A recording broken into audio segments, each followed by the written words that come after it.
Hi guys, welcome back to my YouTube channel Klobong Goods Life.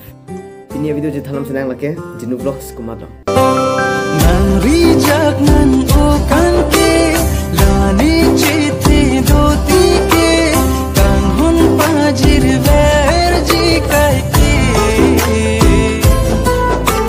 sami nang raji ke me sintu mir pen pang bar me kapot ne singal kong nan tane nang rijak nan ukan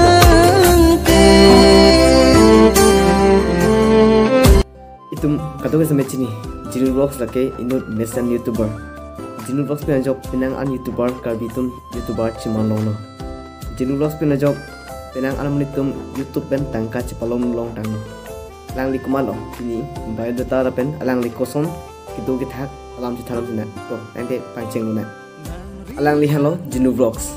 Pinang an karbitum YouTuber kang pup long lake Jinu Vlogs kan inspire joni. Neli methang ta alang li ke inspire joni si. Ini ni tami YouTuber keciman. Jinu Vlogs am hange thek lake dong muka mate dog muka hawarsi alang dia hange thek lo. Alang school kidun na pen kep ang deng kecepa un kake dong muka Chris Jyoti school pensi metric cepa pas tentang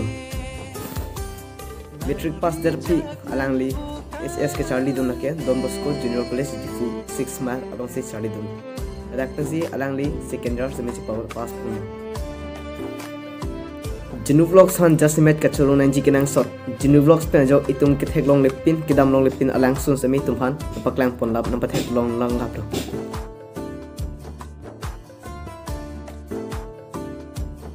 Jinu Vlogs pe najok pinang anka biru sumar tum semi YouTube na thu ki claim dun paprang dun thek tang no. Lapen YouTube na thu tangka kacheplang dun semi duk pik khang yang no. Lang nam alote. Jinu Vlogs just mir aning hang lake vlogging, traveling, dancing, acting.